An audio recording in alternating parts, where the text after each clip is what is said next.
Having a life scholarship and being able to afford to go to college made me feel inspired to go. When I got a life scholarship, it was such a relief. I knew that I wanted to have an impact. Having a life scholarship through the SC Education Lottery was huge. It gave me the opportunity to make that impact right here at home. The South Carolina Education Lottery. A better you, a better us, a better South Carolina. Visit sceducationlottery.com/betteryou. It is Ryan Seacrest here. There was a recent social media trend which consisted of flying on a plane with no music, no movies, no entertainment. But a better trend would be going to ChumbaCasino.com. It's like having a mini social casino in your pocket. Chumba Casino has over 100 online casino-style games, all absolutely free. It's the most fun you can have online and on a plane. So grab your free welcome bonus now at ChumbaCasino.com. Sponsored by Chumba Casino. No purchase necessary. VGW Group. Void where prohibited by law. 21 plus. Terms and conditions apply. Indigenous People of Biafra, IPOB, has said that the Kenya High Court ruling declaring the arrest and subsequent transfer of the detained IPOB leader, Mazi Nnamdi Kanu, to Nigeria has placed a permanent and indelible legal stain on the persons of former Kenya President Uhuru Kenyatta and former Nigeria President Muhammadu Buhari, alongside the former Nigeria Attorney General of Federation and Minister of Justice, Abubakar Malami. IPOB spokesperson Emma Powerful made this known in a statement issued in reaction to the verdict of a federal high court sitting in Nairobi, the Kenya state capital, presided over by Justice E.C. Mwita, who on June 24, 2025 ruled that the governments of Kenya and Nigeria violated Nnamdi Kanu's human rights. Delivering judgment, Justice E.C. Mwita held that the actions of both the Kenya and Nigeria governments amounted to gross violations of Kanu's fundamental human rights as protected by their respective constitutions. The court also awarded Kanu 10 million Kenyan shillings in compensatory damages against the Kenyan government for its role in the unlawful abduction and rendition. Justice E.C. Mwita held that, having considered the pleadings and arguments by parties, the decisions relied on, the Constitution and the law, I come to the following conclusions. First, the government of Kenya violated the Constitution and Mr. Nnamdi Kanu's rights and fundamental freedoms. Having entered Kenya lawfully, he was subject to the protection offered by the Constitution of Kenya 2010, and the government of Kenya had an obligation to uphold and protect his rights and fundamental freedoms. Mr. Nnamdi was, however, abducted, kept in solitude confinement, tortured and denied food and medication, a breach of basic rights.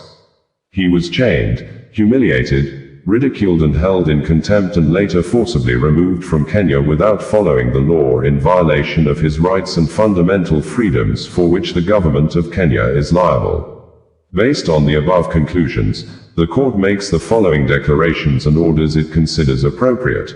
A declaration is hereby issued that the abduction of Mr. Nnamdi Kanu, holding him in incommunicado confinement, torturing him and denying him food, water, medication and other basic necessities was a violation of his rights and fundamental freedoms. A declaration is hereby issued that the abduction and subsequent forcible removal of Mr. Nnamdi Kanu from Kenya to Nigeria was in violation of the laws of Kenya, his rights and fundamental freedoms, including freedom of movement and security of the person guaranteed by the Constitution of Kenya, 2010, and, therefore, unconstitutional and illegal. An order for compensation is hereby issued awarding Mr. Nnamdi Kanu general damages KSH is 10,119,546,576 Nairas.79 against the Attorney General of Kenya on behalf of the Government of Kenya for the violation of Mr. Nnamdi Kanu's constitutional rights and fundamental freedoms. Reacting, the Indigenous People of Biafra, IPOB, described the judgment as a landmark victory, saying it vindicates the group's long-standing position it described as sham and farcical trial of its leader in Nigeria. The IPOB spokesperson, Emma Powerful's statement reads thus: The Indigenous People of Biafra, IPOB, wishes to formally announce a resounding judicial earthquake that has shaken the legal foundations of the fraudulent rendition of our leader, Onyendu Mazi Nnamdi Kanu. In a historic, courageous, and landmark judgment delivered on June 24, 2025. The High Court of Kenya, sitting in Nairobi, found that the abduction, incommunicado detention, torture, and illegal transfer of Mazi Nnamdi Kanu from Kenya to Nigeria in June 2021 was unlawful, unconstitutional, and a gross violation of his fundamental human rights under Kenyan and international law. This judgment vindicates our consistent position that what transpired in Nairobi in June 2021 was not extradition but extraordinary rendition, a criminal act of state-sponsored international terrorism involving the highest authorities of the Nigerian and Kenyan governments. We are grateful beyond measure to the brilliant legal leadership of Professor P.L.O. Lumumba, led counsel in the Kenyan litigation, whose courage, clarity, and tenacity led to this monumental legal victory. IPOB also extends heartfelt appreciation to the Kenyan judiciary, especially Honorable Justice E.C. Mwita, who stood tall against ferocious political interference and international diplomatic pressure to deliver a fearless judgment grounded in law, morality, and constitutional justice. We know, and now the world must acknowledge, that Mazi Nnamdi Kanu did not commit any crime in Kenya. He entered Kenya lawfully as a British citizen. He was abducted in broad daylight at Jomo Kenyatta International Airport by agents of Nigeria's secret police in collusion with rogue elements of the Kenyan security apparatus. He was chained, tortured, denied medication, and eventually bundled onto a private jet and flown illegally to Abuja without any extradition hearing or judicial warrant. This verdict places a permanent and indelible legal stain on the records of former presidents Uhuru Kenyatta of Kenya, Muhammadu Buhari of Nigeria, and former Attorney General Abubakar Malami and their accomplices. It also exposes the criminal lobbying missions embarked upon by Nigerian leaders, from Buhari, Osinbajo, to Tinubu and Shettima, all of whom tried and failed to manipulate Kenya's judiciary to cover up this internationally condemned act of extraordinary rendition. Let it be known that this is not the end. This is the beginning of a global accountability campaign. All those responsible, in Kenya, Nigeria, or elsewhere, shall be pursued to the ends of the earth under the universal principle of accountability for crimes against humanity. Neither British diplomatic complicity nor cowardly silence from Western powers will shield the perpetrators from the legal, diplomatic, and moral reckoning that is coming. To Justice E.C. Mwita, we say thank you for your judicial bravery. To Professor P.L.O. Lumumba and his team, we salute your exceptional advocacy. To the oppressed peoples of the world, this is your victory, a warning to tyrants that international borders will no longer shield criminal regimes from justice, the statement added. We have reported that the case between the federal government of Nigeria and the detained leader of the Indigenous People of Biafra, Nnamdi Kanu, apparently took a new technical twist on Thursday after one of the lawyers of the detained Biafra leader, Paul Erekoro, San, presented and played 3 videos which the Federal High Court sitting in Abuja later admitted in evidence, the videos of former Nigeria Chief of Army Staff, retired General Theophilus Danjuma, saying, security operatives in the West Africa country, specifically the armed forces, are working together with the armed bandits to kill Nigerians, stressing that, if Nigerians depend on the armed forces to curb insecurity, they will all die one by one. Also that of Governor Hope Uzodinma of Imo State, saying politicians are behind killings in the state. Lastly, and the most interesting video played at the court to counter the testimony or statement made by the DSS prosecutor witness over Nnamdi Kanu-led IPOB founding Eastern Security Network, ESN, allegedly created by group of youths in the southeastern geopolitical zone of Nigeria, often referred to as Biafra land, to fight in self-defense against Fulani armed bandits or terrorists that were advancing and killing people in the eastern states during the era of President Muhammadu Buhari, was that of the Director General of the Department of State Services, DSS, Adeola Ajayi, who is apparently the government chief complainer in the case, and the DSS DG in the video recorded and published by Symphony News Media in February 2025.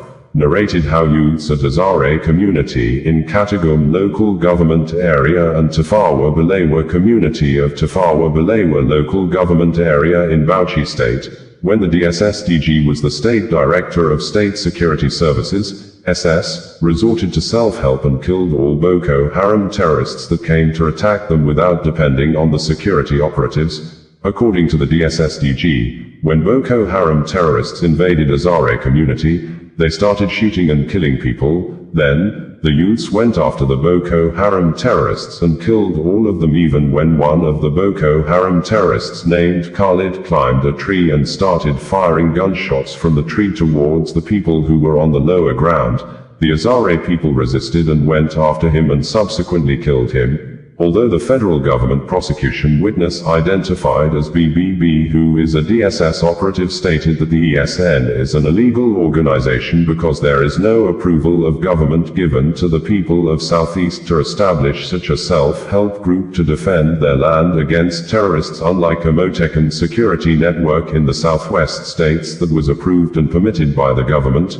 Also claiming, his boss, the DSSDG in the video, was asking communities to build the first line of defense by thus working with security operatives, but a careful and detailed study of the DSSDG speech in the video shows that the FG witness, BBB, probably talked off points, totally off key from the original intent and intention of Mr. Adeola Ajayi, the DSSDG teachings and advise in the video, who had said the Azare community people acted in quick response to an emergency situation, and the storyline indicated that the people of Azare prepared themselves in advance, likely purchasing and acquiring firearms equivalent to AK-47 rifles to be able to face and kill all the Boko Haram terrorists that invaded the community, as narrated by the DSSDG. And if true, the DSSDG, the chief complainer, must also be ordered to appear before the court as a defender in the case to present a certified true copy of government approval given to Azare people to defend themselves, or prove beyond reasonable doubts how the people of Azare community were able to kill, merely with the bare hands, all the Boko Haram terrorists that invaded their community with high-precision weapons of mass destructions. In addition, the DSSDG in the video probably advocated for the need for all individuals in Nigeria to have a gun, because he gave an example of a visit to the United States of America, USA, when his host in the US heard a police siren sound. He quickly brought out his gun and said, if the criminal chased after by the US police ran into his apartment, he would use the gun to kill the criminal suspect, and that not all. The DSSDG in the video also recalled and referenced the words of Nigeria former head of state, retired General Ibrahim Badamasi Babangida, that if insecurity must end in Nigeria, Nigerians must be ready to resort to self-help like the people of Azare community did. We had reported that unknown witness brought by the federal government of Nigeria to Federal High Court sitting in Abuja on Tuesday over the case involving Biafra Republic agitator Nnamdi Kanu has testified before the court that the Indigenous People of Biafra, IPOB Leader, was the founder of the Eastern Security Network, ESN, an IPOB-acclaimed vigilante security network established to fight against terrorists that were advancing from northern part of Nigeria and building camps in some parts of southeast states, although the unknown witness, who was fully masked and personal details kept secret, introduced himself as a personnel of the Department of State Services, DSS, who was among the detectives that interrogated the detained IPOB leader, but the IPOB leader, Nnamdi Kanu, in a swift reaction said the witness is unknown, denying ever meeting such a person. The defense lawyer raised a point of observation during cross-examination that the issue raised by the unknown witness has been deliberated and struck out by the previous judge. We had reported that one of the witnesses called by the federal government of Nigeria to testify against the leader of the Indigenous People of Biafra, IPOB, Nnamdi Kanu, over the alleged act of terrorism, secretly gave his testimony on Tuesday before the Federal High Court sitting in Abuja, with the coordinating lawyer to Nnamdi Kanu, Barrister Aloy Ejimakor, saying, the FG witness was only identified merely by initials and the person gave his testimony against Nnamdi Kanu behind the screen, following the application filed by the federal government lawyers as approved by the trial judge to keep the identities of the FG witnesses secret. This, Aloy Ejimakor tweeted while the court proceeding was ongoing. that the federal government only has 3 senior advocates of Nigeria, SAN, that 6 SAN have stood firmly behind the detained Biafra leader.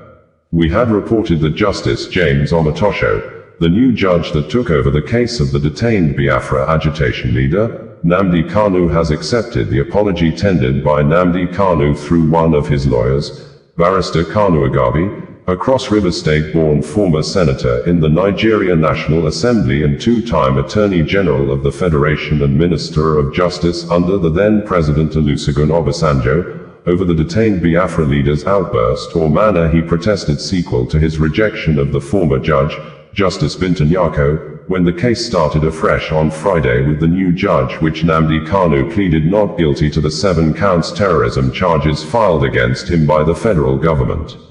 We had reported that the detained Biafra Republic agitation leader, Nnamdi Kanu, has not been released by the Chief Justice of Nigeria, CJN Justice Kadirat Kekere-Ekun, Nigeria National Judicial Council, NJC says in reaction to viral rumors that the Indigenous People of Biafra, IPOB leader, has been set free by the CJN on the ground that Nigeria courts under her leadership have no jurisdiction over the freedom fighter's case due to the way and manner he was forcefully extradited from Kenya to Nigeria in 2021.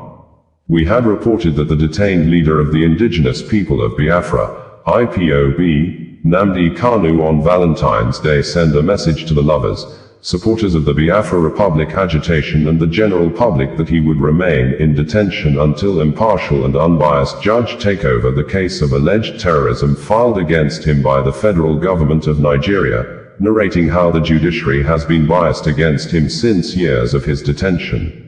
We had reported that Justice Binta Nyako of Federal High Court in Abuja has adjourned indefinitely after the detained leader of Indigenous People of Biafra, IPOB, Nnamdi Kanu, is seen in a privileged video footage during February 10, 2025 court session, staged a resistance protest, insisting while confronting the judge face to face, including the prosecuting counsel, Adigboye Egberewomolo, that Justice Binta, who is an indigene of Katsina State, same state, with former President Muhammadu Buhari, is biased, saying, Justice Nyako, who had held a political position of Katsina State Attorney General and Commissioner of Justice, that her court is not a court of law but a shrine of injustice, accusing the judge of poke-nosing with authorities to pass wrong judgment against him in order to be left off the hook by the federal government.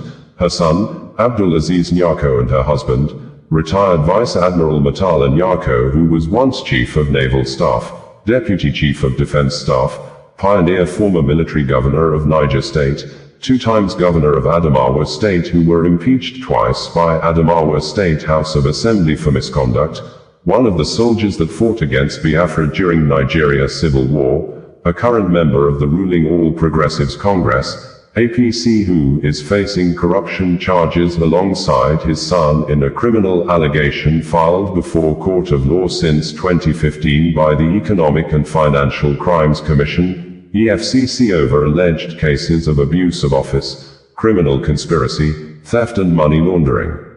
We had October 2024 reported that the Chief Judge of Federal High Court in Nigeria, Justice John Tahemba Soho, has rejected the verbal plea by the detained Indigenous People of Biafra, IPOB leader, Nnamdi Kanu, for the trial judge in the case, Justice Binta Nyako, to withdraw being the judge over the lawsuits. Justice Soho stated that Kanu's case was reassigned to Justice Nyako due to its prolonged nature, dating back to 2015. Given that Justice Nyako had handled the case for the most part, she was deemed the most suitable judge to see it through to its conclusion. However, the chief judge directed that if at the next hearing of the case, Kanu still insists on recusing Justice Nyako, he must file a written motion with an affidavit, stating all the grounds for requesting the recusal.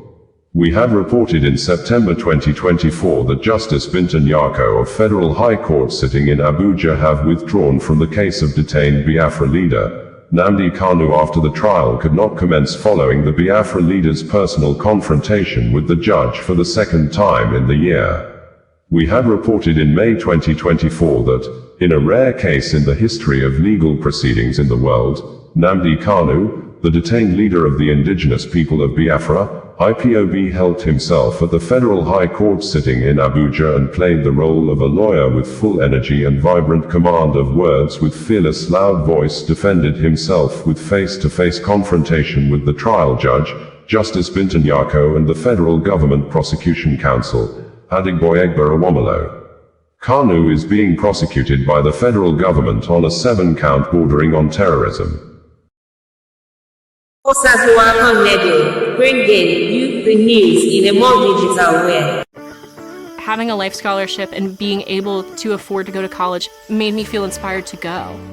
When I got a life scholarship, it was such a relief. I knew that I wanted to have an impact. Having a life scholarship through the SC Education Lottery was huge. It gave me the opportunity to make that impact right here at home.